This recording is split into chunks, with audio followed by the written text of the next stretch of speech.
Hello students, welcome to ADP star the super learning platform. तो देखिए students, आपके JEE 2021 के एग्जाम जो हो चुके हैं और आप में से बहुत सारे स्टूडेंट ने ड्रॉप लेके जेई 2022 की प्रिपरेशन जो स्टार्ट कर दी होगी और अभी भी कुछ स्टूडेंट जो है वो ये सोच रहे कि ड्रॉप लूं या ना लूं। तो पहली चीज तो यार देखो, किसी के भी पीयर प्रेशर में आके आपको ड्रॉप लेने की जरूरत नहीं है, ठीक है ना। आपके खुद से आपको पूछना है। अगर खुद के अंदर से आवाज आती है तो दूसरे से डिस्कस करने की जरूरत नहीं है, ड्रॉप ले लीजिए। अगर खुद के अंदर से आवाज नहीं आती है तो बच्चों फिर उस केस में आपको ड्रॉप लेने की बिल्कुल भी जरूरत नहीं है। ना फैमिली के प्रेशर में आके ले, ना दोस्तों को देख के कि यार इसने ड्रॉप लिया तो मैं भी ड्रॉप ले लूं। अगर आपको खुद को लगता है कि आप 2022 में कर सकते हो, उसी केस में बच्चों आपको ड्रॉप लेना है। अब आपने डिसाइड तो कर लिया ड्रॉप लेना है। अगर लेना है तो बच्चों फिर जल्द से जल्द लेके प्रिपरेशन जो स्टार्ट कीजिए, क्योंकि टाइम बहुत ज्यादा आपके पास में अभी बचा हुआ नहीं है।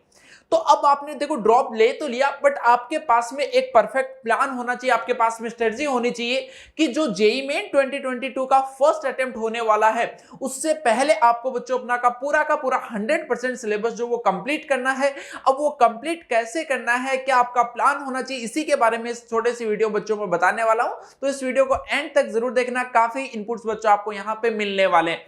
तो यार देखो, पहली चीज तो क्या है कि आपको सिलेबस पढ़ना स्टार्ट करने से पहले आप थोड़ा सा टाइम खुद को दीजिए, घंटा निकालिए, क्योंकि ये बहुत ही टाइम टेकिंग प्रोसेस है। फिजिक्स, केमिस्ट्री, मैथ्स तीनों के अंदर बच्चों आपको दो पोर्शन बनाने हैं। एक आपका जो स्ट्रॉन्ग पार्ट है, एक दूसरा जो आपको वीक पार्ट है। अब इसका पता कैसे लगेगा कि कौन सा आपका स्ट्रॉन्ग पार्ट है, कौन सा आपका वीक पार्ट है। तो यार आपने एग्जाम दिया है, आपको अच्छे से पता है कि कौन सा चैप्टर जो उसके क्वेश्चंस आपसे बन जाते हैं, कौन से चैप्टर के क्वेश्चन जो वो आपसे नहीं बनते।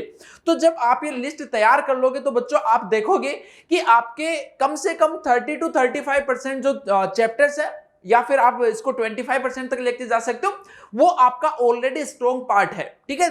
तो इसका मतलब जो आपको बच्चों मेन फोकस जो करने की जरूरत है, वो मेन फोकस कहां पे करना है, जो आपका स्ट्रॉन्ग पार्ट बचेगा, जो कि अराउंड 65 to 75% जो वो हो सकता है।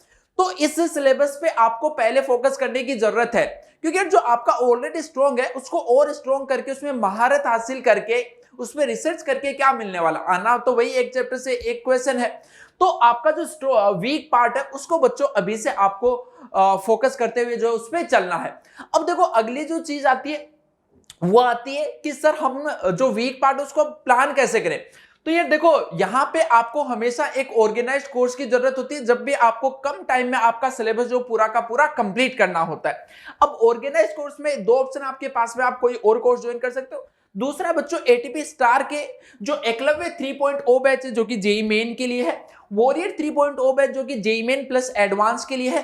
तो इनके रजिस्ट्रेशन जो बच्चों ऑलरेडी स्टार्ट हो चुके हैं, ऑनलाइन और ऑफलाइन। यहां कोटा के भी आप हमसे पढ़ सकते हो। तो जो ऑनलाइन बच्चों बैच है उसकी क्लासेस कल यानी कि 7 अक्टूबर से स्टार्ट होंगे, और जो ऑफलाइन क्लासरूम बैच है वो बच्चों 12 अक्टूबर से स्टार्ट होगा। अब देखो, यहाँ पे ये बैच स्टार्टिंग में आपको लेने का बेनिफिट जो है वो क्या मिलने वाला है कि आपको बच्चों यहाँ पे कॉन्सेप्ट जो क्लासेस होंगी कोटा से डायरेक्टली लाइव, वो तो आपको मिलेगा ही मिलेगा। साथ में यहाँ पे आपको कॉन्सेप्ट वीडियोस का एक्सेस दिया जाएगा अगर आप फर्स्ट 50 स्टूडेंट्स के अंदर एनरोल करते हो तो। अब देखो, उसका फायदा क्या है, जैसे कि मैं यहाँ पे आपको बात कर रहा था कि जो वीक पोर्शन है उस पर आपको ध्यान देने की जरूरत है। तो यहाँ पे तो क्या होगा कि हमारा एक स्ट्रक्चर्ड पूरा प्लान है, उस प्लान के अकॉर्डिंग हम आपको यहाँ पे पढ़ाने वाले हैं।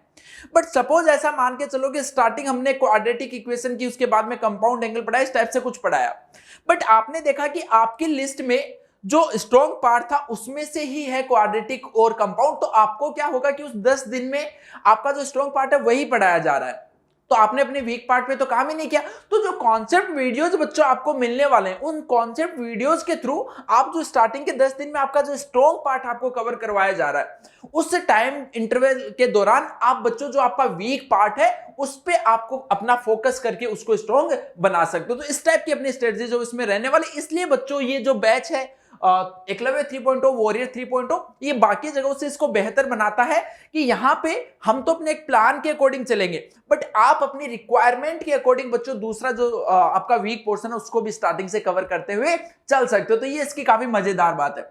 अगला है बच्चों, मेक स्मॉल टारगेट्स।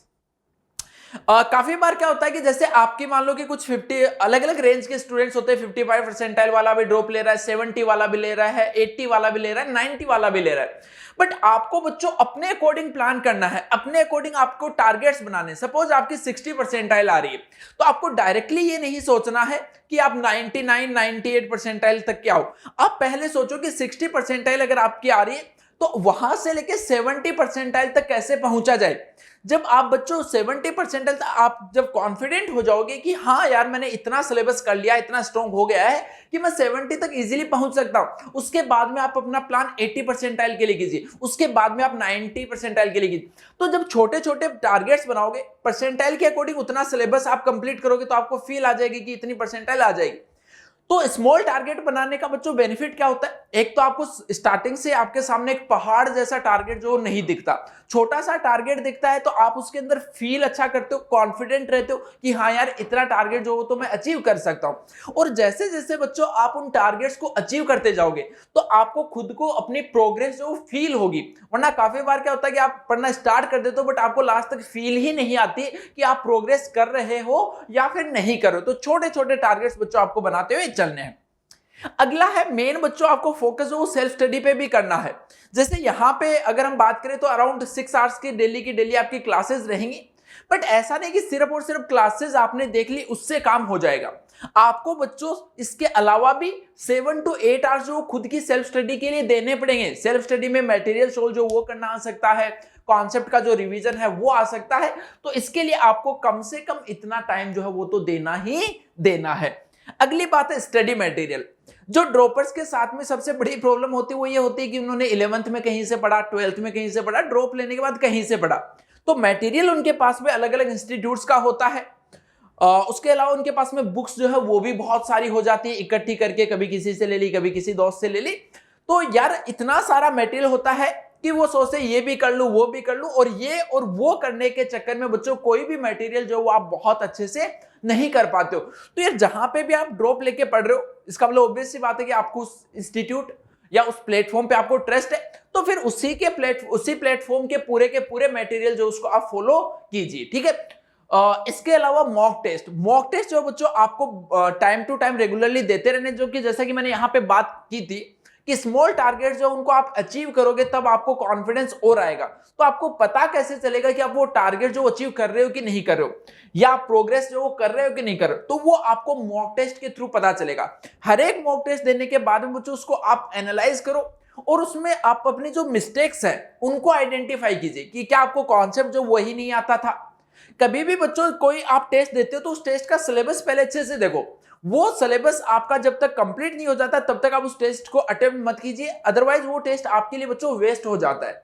समझ रहे हो बात को। तो टेस्ट देने के बाद में उसको अच्छे से एनालाइज कीजिए, अपनी मिस्टेक्स को आइडेंटिफाई कीजिए। हर टेस्ट में बच्चों आपको कोई भी गलती जो रिपीटेटिव गलती नहीं करनी, इस बात का ध्यान रखना है। हर एक टेस्ट में आप गलतियां कीजिए बट नई गलतियां कीजिए। और जब आप नई गलतियां करते जाओगे तो जब आप जेईई का एग्जाम देने जाओगे तो कोई नई गलती आपके पास में करने के लिए बची नहीं होगी, आप सारी गलतियां पहले से ही कर चुके हो। बट हाँ, जो एक गलती आपने आज के टेस्ट में कर दी वो नेक्स्ट टेस्ट में बच्चों नहीं होनी चाहिए, उसको आपको रेक्टिफाई करते हुए चलना है, ठीक है बच्चों। तो आई होप कि आप इस पूरे प्लान जो मैंने आपको चीजें बताई है उसको अगर आप अच्छे से फॉलो करते हो तो आपको बच्चों जेईई 2022 में अच्छे से फोड़ने से कोई नहीं रोक सकता। जो आपकी ड्रीम कॉलेज है, जो कि आपको कमेंट सेक्शन में भी लिखनी है, वो अचीव करने से बच्चों आपको कोई नहीं रोक सकता। तो आपको कमेंट सेक्शन में आई कैन डू इट ये नहीं लिखना है, क्योंकि शक तो अब होना ही नहीं चाहिए आपको खुद पे। आपको खुद पे बच्चों यकीन होना चाहिए, पूरा भरोसा होना चाहिए। तो आपको लिखना है आई विल डू इट, ठीक है। और यार यहां पे एक और अच्छी चीज मैं आपको बताना थोड़ा सा भूल गया था कि जो भी बच्चा ऑनलाइन इन बैचेस में रजिस्टर करना चाहता है उनमें फर्स्ट 50 स्टूडेंट्स के लिए ये एक कोड है टारगेट 2022, ठीक है। तो इसको हमने थोड़ा सा एक्सटेंड किया, पहले फर्स्ट 50 के लिए था बट काफी बच्चों की डिमांड की वजह से इसको थोड़ा सा एक्सटेंड हमने किया है। तो टारगेट 2022 कोड जो है वो बच्चों आप अप्लाई करके एक स्पेशल फी जो है वो पा सकते हो, उस पर आप बच्चों रजिस्टर कर सकते हो। बट अगेन ये लिमिटेड टाइम के लिए। इसके साथ में बच्चों इस बैच से रिलेटेड अगर आपको कोई भी क्वेरी और रह जाती है, कोई भी आपको कुछ पूछना है, तो इस नंबर पे कॉल करके आप पूछ सकते हो। साथ ही साथ में इसका जो डिटेल्ड वीडियो है बच्चों इन बैचेस का वो भी मैं डिस्क्रिप्शन में डाल दूंगा, तो वहां से भी आप इसको चेकआउट कर सकते हो। ओके गाइस, तो जेईई 2022 में बच्चों अच्छे से मचाना है और उसमें बच्चों आप इन दोनों बैचेस जो उनकी हेल्प ले सकते हो। Okay, best of luck.